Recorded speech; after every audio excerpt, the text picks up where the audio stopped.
two-stroke engine on full throttle.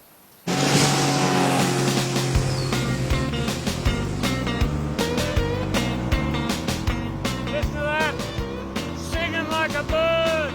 He just loved Bonnie Doon, and he reckoned the faster you went, the more you saw of it. Look at that. What? Back there.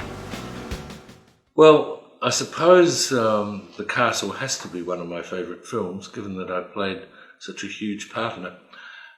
Minor part, I should say. It certainly, if you're going to have to make films, it is the film you want to make. It was shot in 11 days. I think I spent 1 day, 2 days on the film. I had glandular fever the whole day that I was on The Castle. And so that was a lot of fun. I really didn't know what that film looked like until it was edited and shown publicly. But it was one of those films that worked because it was just simply funny. When we first sat down around a table to read through, you just knew this would work. It could have been done on radio because it didn't need to be, you didn't need to see it because the text was very funny and the characters were very funny. I mean, I remember Eric Barner when he first read his character with Sophie, and that is my favourite character in the entire film, and it made me laugh out loud. And so I suppose when you get something like that going on, you know it's going to work. You didn't think it was going to be quite as popular as The Castle turned out to be. Anyway, it was fun to be on, and even though, as I said, I had glandular fever and didn't remember all that much of it, but they're certainly a fun group of people, and I'm very honoured to have been a part of it.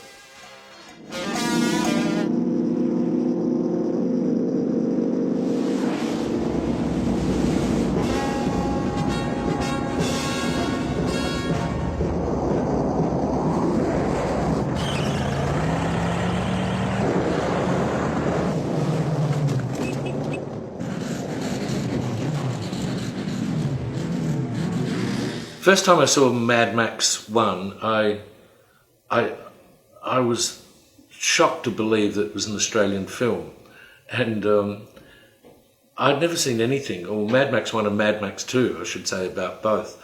I thought it was the most Australian film I had ever seen. It went beyond the culture, it went beyond the society, but it was still about Australia. It was very, very Australian.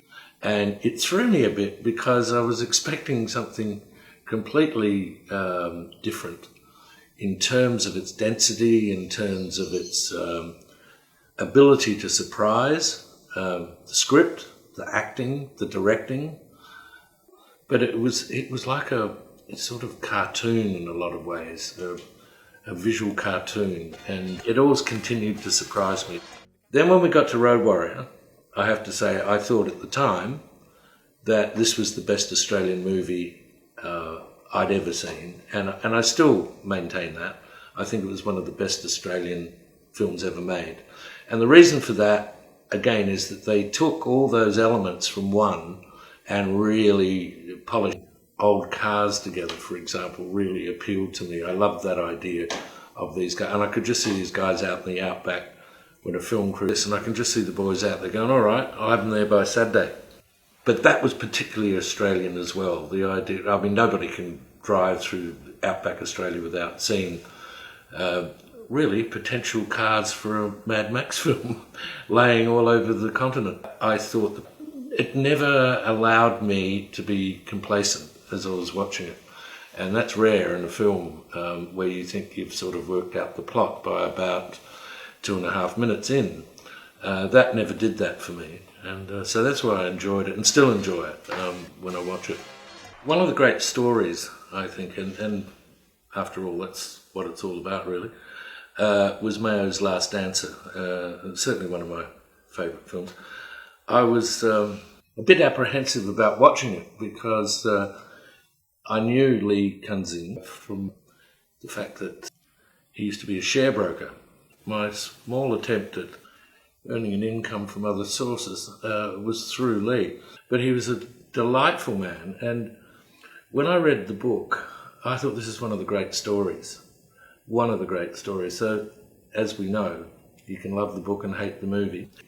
Sometimes in Australia we tend to overlight all the films, and this one wasn't overlit, and I particularly like that. The performances were superb, and I thought the direction was as well, and the script. And as I said, to try and pull off a book and a story like that takes some doing. Every now and then you get a little proud of where we've come in terms of making films, and I think this was one of them. Silver Brumby, again, a wonderful book, turned into a very good movie and surprise. My connection with the Silver Brumby, which I thought was a wonderful book and a very good film, is that my niece at the time, Amiel, was the lead female young girl. She rang me one day and she said, look, I'm going for an audition for this film, Silver Brumby. She said, would you mind just sort of running over the script with me and seeing that I've got all the bits in the right place? So I said, yeah, that's fine. And I looked at this bit here and I said, so you don't need to worry about this because this section here, this whole section is actually a voiceover. So you'll just do that in the studio and you'll have the script in front of you. The reason she got the part was she got to the section with a long piece of voiceover. That was the way Amiel worked. And I thought she was really good in the film. Now, I've seen some dogs in films, but I think that the dog, Russell's dog, in Silver Brumby is one of the funniest little scenes that I've ever seen. When Russell's speaking and the dog is sitting on a post and Russell says something and the director cuts to the dog, who turns his head like that as if the dog's looking at him going, are you serious? I did love the film, and anyway, that's my story.